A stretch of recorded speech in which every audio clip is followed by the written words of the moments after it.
Je vous avoue un détail. À la base, j'étais pas très chaud pour le film, et comme vous avez peut-être vu une vidéo qu'on a fait dernièrement, dont je vous reparle tout de suite après les images du film, eh ben, ça m'avait remotivé par rapport au point de vue du film et tout ça. Qu'en est-il à l'arrivée? Ben, c'est ce qu'on va voir après, justement, les images, ça aussi après les images. Les images, quoi. On aura aussi besoin de courage, de magie et de toi. Le film est écrit et réalisé par Jonathan Goldstein ainsi que John Francis Daley, ceux qui avaient fait le film Game Night, ce qui m'amène déjà une première petite réflexion tout court. Game Night, c'était une pure comédie, peut-être des dernières pures comédies américaines que j'ai vu sortir au cinéma en grande pompe, mais on va dire sortir correctement au cinéma, parce que des pures comédies américaines, lapsus, des pures comédies américaines, on n'en a pas tant que ça, hein, franchement. Alors oui, on a beaucoup de comédies dans plein de films, dont celui-ci, hein, duquel il va être question, on a beaucoup de comédies, mais la pure comédie américaine, est-ce que c'est qu'aux États-Unis ils en font moins? En fait, je ne pense pas, pour avoir eu la chance de voir quelques films dont j'avais jamais entendu parler. Je crois qu'il y a quelques comédies américaines qui sortent, mais qui restent là-bas, et c'est pas plus mal. Croyez-moi, c'est pas plus mal. Et justement, c'est intéressant de voir que c'est un genre qu'on a très peu accès, là, c'en était un. Et par contre, de l'humour, on va dire à l'américaine, on en a dans plein de films. Je vous ai dit qu'on a fait une vidéo avec Mathieu avec un seul T de la chaîne Rollis TV, qui nous a expliqué tout ce qu'était Donjons et Dragons, tout ce qu'était le jeu de rôle, tout ce qui était un peu autour du film. On a parlé un peu de la bande-annonce, des personnages, des classes des personnages, qu'est-ce que c'est tout ça? Parce que je ne suis pas un rôliste, alors j'ai demandé à des gens qui connaissent de venir nous aider. Donc si vous voulez plus de détails, allez voir cette vidéo, elle dure 1h30, je pense que c'est pas mal, on creuse plutôt le truc, on tourne un petit peu autour de différentes choses, voilà. Et tout ça pour arriver donc à ce film que je vois en tant que non-rôliste, même si je suis quelqu'un qui s'intéresse aux jeux de rôle depuis longtemps, hein, c'est un univers qui me donne envie. Le problème, c'est que il faut avoir les gens, etc., pour rentrer dedans, mais j'ai envie de faire du jeu de rôle, et un jour j'en ferai, promis. C'est une promesse que je me fais à moi-même, un jour j'en ferai. Mais à l'heure actuelle, quand je vous parle de ce film, je vous parle comme quelqu'un qui s'intéresse au domaine, qui a lu 2-3 trucs, mais qui n'est pas un rôliste, donc je ne pourrais pas être hyper précis. C'est important parce qu'en fonction de votre habitude, de votre passé dans ce domaine-là, vous n'aurez pas forcément le même rapport avec le film. Comme on a dit dans cette vidéo, évidemment, le spécialiste va voir des choses, va voir plein de références, et celui qui n'est pas spécialiste, il doit prendre le film en tant que tel. Le film est fait pour s'adresser aux deux communautés, et on rappelle que Donjons et Dragons aux États-Unis c'est hyper connu, c'est un peu moins le cas chez nous.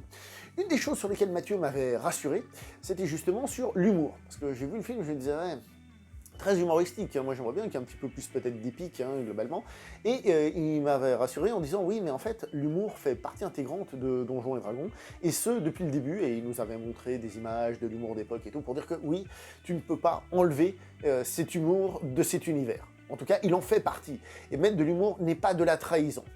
Les réalisateurs et auteurs du film ont dit eux-mêmes qu'ils ont décidé de partir en direction de l'humour, hein, justement pour alléger un peu le truc, et ils disent clairement que leur référence, hein, en tout cas c'est comme ça que c'est dit, c'est les films Marvel. Ça c'est dit, hein. Et c'est vrai que le film a un petit côté gardien de la galaxie. D'ailleurs, on pourrait dire que c'est un peu les gardiens de la fantaisie, hein, si vous voyez ce que je veux dire. Il y a un petit côté gardien de la galaxie. Alors, est-ce qu'il y a beaucoup d'humour dans le film? Réponse oui. Est-ce que c'est rempli d'humour? Oui. Est-ce que c'est plus une comédie d'ailleurs qu'un film d'aventure? Oui. J'ai envie de vous dire oui, c'est plus une comédie qu'un film d'aventure. J'ai envie de dire une comédie en costume dans un univers où on a de l'aventure, donc une espèce de parodie, si on veut, de film d'aventure. Personnellement, ça ne me dérange finalement pas qu'il y ait de l'humour, hein. D'ailleurs, dans la salle, les gens ont plutôt rigolé, moi j'ai trouvé ça très amusant, etc., il n'y a pas de souci, donc on va dire qu'à ce niveau-là, le pari est gagné.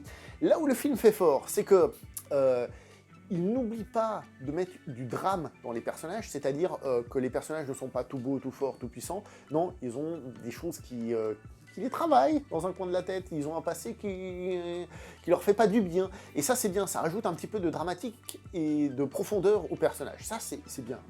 Un peu de dramatique, un peu de drame, et de profondeur au personnage. Ça, c'est bien, c'est une bonne chose. Mais il est vrai que l'aspect purement aventure va être délaissé, c'est-à-dire qu'on aura très peu de moments, on va dire, purement héroïques, ou de moments de suspense, de course-poursuite, de trucs et de machins, parce qu'on va être plus centré sur l'humour dans cet univers-là. il y a 2-3 passages, hein, comme le passage où enfin on arrive dans un dungeon, hein, qui n'est pas un donjon, comme on l'a dit, c'est plus le cachot, l'oubliette. Le dungeon crawler, le moment où on explore le donjon, là il y aura une partie plus purement aventure, mais toujours avec de l'humour qui est toujours présent, etc. Très présent. Il y a, comme j'ai dit, un ou deux autres moments, mais c'est peut-être ce que moi j'aimerais. Je ne dis pas que c'est ce que devait être le film, c'est ce que moi j'aimerais là. J'aimerais bien aussi des purs films d'aventure qui contiennent de l'humour, bien sûr, mais que ce soit l'aventure et de l'humour, et pas de l'humour et de l'aventure. Voilà. C'est mon point de vue personnel sur la question. Voilà, vous pouvez être d'accord, pas d'accord. Et puis voilà. D'ailleurs, je profite encore pour dire que la vidéo qu'on a fait aide à bien comprendre, par exemple, le personnage du paladin qui est dans le film, je vais pas vous dire, mais qui est pas le plus présent dans le film, donc il explique 2-3 trucs. Enfin bref, regardez cette vidéo en plus de celle-ci. Il faut regarder les deux, c'est important. Au niveau des scènes d'action, parce qu'il y en a quand même des scènes d'action, il y a un effort qui est fait pour filmer les choses de manière très lisible, globalement. Après, comme j'ai dit, le peut-être souci, c'est que ça manque d'épique et d'enjeu. Alors évidemment, même dans un film d'aventure, on va dire, comme j'ai dit, plus aventureux, plus à l'ancienne, on sait que les héros vont survivre, on sait que les héros vont gagner, on le sait, hein. Mais c'est un jeu de dupes, c'est un peu comme un tour de magie. Un tour de magie, on sait qu'il y a un truc, mais le but c'est de nous faire croire qu'il n'y en a pas, que c'est de la vraie magie. Et le tour de magie ne fonctionne pas dans le sens où on n'est pas pris dans les situations, les retournements de situation, etc. Parce que y a cet humour qui vient saupoudrer le tout. Comme j'ai dit, il y a 2-3 passages un petit peu plus aventureux, et ça, c'est cool. Les scènes d'action, comme j'ai dit, donc, sont globalement bien foutues, et le film se permet de faire des plans plus marquants à des moments. C'est là qu'on voit que c'est quand même un film qui est fait avec une certaine ambition. Il y a, par exemple, un plan de combat à la fin où on aura ce côté équipe contre un bad guy, donc ça c'est cool. Il y a 2-3 plans comme ça, 2-3 plans plus recherchés, dont un qu'on voit dans la bande-annonce. Je sais pas si vous vous souvenez, dans la bande-annonce, c'est pas très visible, enfin dans une des bandes-annonces, il y a l'image qui se retourne à un moment donné, il y a quelqu'un qui passe un truc et hop, l'image se retourne. Je vous en dis pas plus, parce que il me semble que dans la bande-annonce c'est pas très clair, et c'est tombé. Voilà, c'est des petits trucs comme ça. Le film, il a un côté très Marvel, ça c'est sûr, mais un Marvel qui est fait avec une certaine ambition au niveau des trucs, mais toujours en restant dans le cadre. Donc voilà pour ce qui est globalement du film, et c'est ce qui fait, malgré tout, que cet aspect un peu bien enrobé, cet aspect en mettant un peu de drame au personnage, ça fait que le film passe peut-être mieux que certaines Marveleries, mais pas forcément Marveleries dans le sens Marvel, des films type Marvel qui sont un peu moins bien passés. Voilà.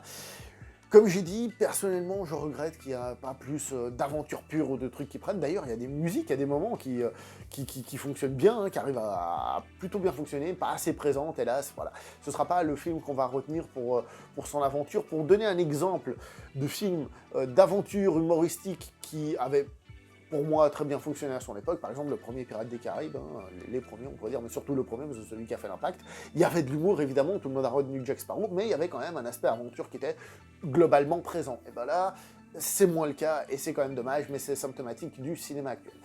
Le film, je l'ai vu en VO, je profite juste pour dire que dans le doublage français, donc il y a plusieurs choses, hein, donc évidemment la chanson de Mylène Farmer, hein, comme je l'ai vu en VO, voilà. Ils ont traduit le titre, comme on a dit dans la vidéo, et il y a, parmi le doublage, il y a, entre autres, comment il s'appelle, JDG, hein, donc Fred, et son camarade, Seb, qui sont dedans. Alors, le film, je l'ai vu en VF, mais vous pouvez voir leurs interprétations, en tout cas une de leurs interprétations sur YouTube, hein, si vous cherchez. Je vais juste dire que Fred, de ce que j'ai vu, a l'air de plutôt bien fonctionner, même si lui il s'aime pas, principe de base, hein. Et en ce qui concerne Seb, c'est pas qu'il le fait mal, mais tu reconnais trop que c'est Seb. Ça pose un petit souci, je trouve. Ça m'aurait sorti du film. Je vous dis ça, moi le film je l'ai vu en VO, donc je le dis plus pour l'information, voilà, c'est même pas une critique contre eux, parce que j'ai même pas vu dans cette langue. Et puis j'ai pas fait de doublage moi, donc le jour où j'en ferai... voilà, c'était juste pour la petite anecdote et peut-être donner un petit peu plus envie, mais c'est aussi pour dire qu'ils ont personnalisé le film à la sauce française, à la sauce VF, pour donner envie aux gens d'aller voir ce film. Et c'est plutôt bien, dans le sens où ils pensent à nous, hein, à vous, public français, francophone, voilà. Likez, partagez, commentez, et puis blablabla, quoi. Hein.